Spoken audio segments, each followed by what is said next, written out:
But deep down, I was extremely insecure. I had this longing of being validated by people who actually didn't care about me. I had these expectations of how my life was supposed to be because it is not panning out the same way, that I'm not worthy of being here. Hi everyone, welcome back to my channel. I hope you are all doing well. I'm very excited whenever I get to sit down and just share the things that I either am going through or have just gone through. In fact, this video, as you've probably seen in the title, it's getting really real. I really love to just unpack and strip down to the bare minimum of life and how it comes at us. But before we get into it, please subscribe if you haven't. It's free, guys. Share with your friends. You never know if somebody's going through something and they perhaps need to hear this particular perspective to help them get through things. And then obviously at the very end, if you really like the video, like it, leave a comment as you resonate with the things that perhaps I'm saying in the clip. Yeah, and let's just get right into it. So, feeling like your life is not moving on and it's never going to be your turn. I know that feeling all too well. You know, when you're just like, other people seem to be progressing and now exactly what am I doing? Like, it just feels, you just feel as though you're just not at the same level as your peers. And especially if you've had the same group of friends for a very long time and you're seeing them getting married or maybe having children or they're getting promoted and you're just feeling as though your life is just not progressing. You're just dealing with the same challenges over and over again and there's just no progression or no end to it. I certainly felt that way during the pandemic. I think that was probably the most real things really got for me. Perhaps if you follow me on Instagram, you'll know that during the panini, I found myself in a situation where I had to go back to South Africa. I had to renew my visa, and what was supposed to be a 2-week situation ended up being not a 2-month situation, a 2-year situation, y'all. I thought it was never going to end. I thought I was never going to come back to the United States. It did work out in the end, but 2 years without knowing, like, I'd already given up at some point. I remember I had my suitcase. This is such a random thing, but I had my suitcase and I would not unpack it fully because I felt as if I unpack it fully, then that meant that I was telling the universe that I was never coming back to the US. Like, it's such a silly thing now looking back, obviously, but I don't know. For me, it just represented the idea that if I do that, I've given up. But trust me, there were so many moments where I felt that knot in my stomach. I felt that it really is what it is. The writing is on the wall. Thankfully, things turned around. But it was that experience that really helped me fully understand what it means when you feel like other people are moving forward and you're not. Because for a long time, I just felt that, it was important just to feel happy for other people. If they're doing well, just, be happy for them, clap for them. But I think that experience, especially when it goes on for so long, when it feels that you're not really progressing, then it can be hard for you to really be genuine and authentic about being happy for them. And I felt it for a long time, and I didn't want to be disingenuous. Like, I wanted it to come from a place of love and genuinely wanting somebody else to do well. And I think so many people could just regard this as just, you're just jealous. I think jealousy is a normal feeling that a lot of people have. I don't think you should shy away from it. I think it's important to unpack it so that it doesn't take over your life. Because I think feelings that you don't actually unpack and understand and try to resolve, that's when things just go, it just messes everything up. So when I was going through this pandemic, I think because I was back in my own apartment, not in my apartment, my own bedroom, and I'd worked so hard before that point. Like, I'd worked so hard for me to, move out of my parents' house. My parents are extremely strict people. People who know me on a personal level will know how extremely strict my mom and dad are. I just wanted an opportunity. For me, it wasn't really about America, the country per se. It was more the symbol and what it represented for me. So at the time when I moved to the US, I wanted to come into my own. I wanted to really understand whether or not I was doing things because I actually wanted them, or is it because of the influence of my parents, my society, my friends? Because all my life, that's all I'd ever known. I just wanted to know what really made me happy, what really made me sad, what were the things that I was really passionate about and things I didn't care about. But the only way for me to really know that is to leave. So now it felt like I was progressing in my life in America, and I'm back now at home and in my own bedroom since I was like, age 12 or something. And it was just like, hey, it's getting real. During that time, if you guys recall, we were under level 5, and guys, like the idea of like the only thing you can do is just for you to go buy your food. You couldn't even buy anything else, just food, or you could go to the hospital. That was that. It felt so suffocating. It was like I had worked so hard to have this like sense of freedom, and my friends who were living in the US, their lives didn't appear to me, at least at the time, didn't appear to me like they were that severely impacted, because the rules there were less severe than what I was experiencing in South Africa. Obviously, that was not necessarily the case. What you see online is not necessarily what's actually going on in people's lives, but that's what it appeared to me at the time. I think what helped me to stay sane during those 2 years was focusing on myself. I will say to you that it wasn't my intention to focus on myself. I think it was because I was so disciplined in working out that it felt odd for me not to work out.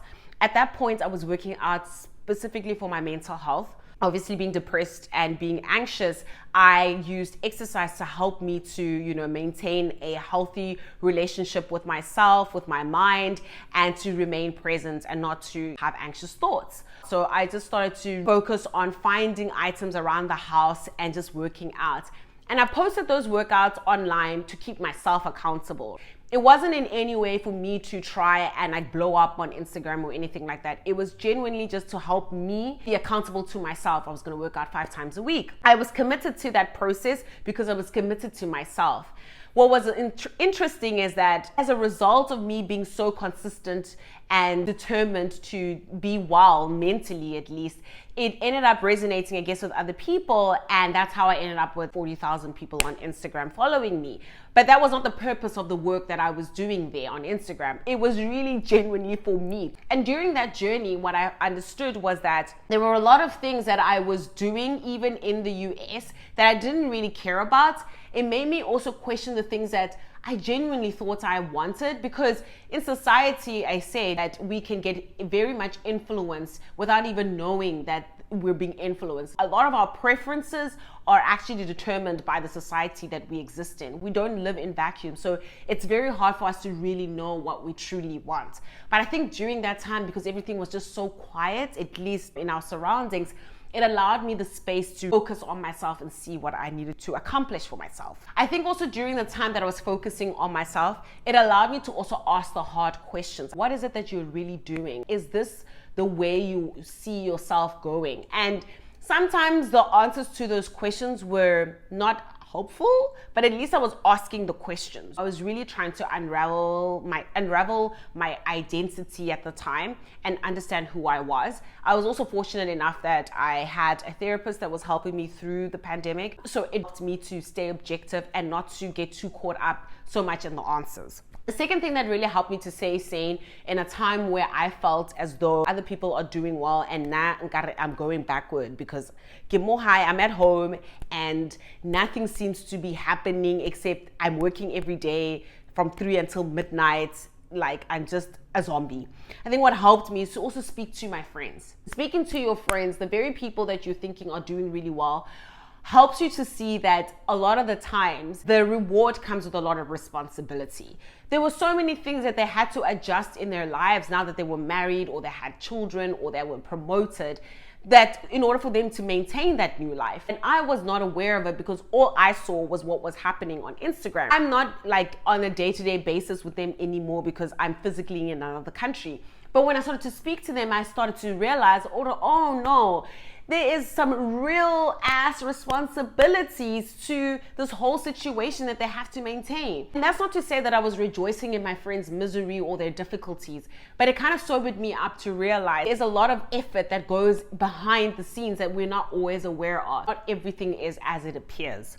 The third thing that I think helped me to stay sane was curating my content. I was no longer going to allow myself to follow people that made me feel bad about myself. Not that because those people were trying to intentionally make me feel bad about myself, but because mentally I was not in a space to see other people doing extremely well when I was still stuck. I don't think it helped me in any way. If anything, I started to gravitate myself towards content that helped me see someone's evolution. that someone who comes to mind when I think about that is Desi Perkins. You guys might be aware of her. She's a very famous YouTuber, and she was going through a fertility issue. She was trying to get her firstborn child, and she was really going through it. Now, of course, I was not in that particular space. I was not trying to have a child. I don't have a partner.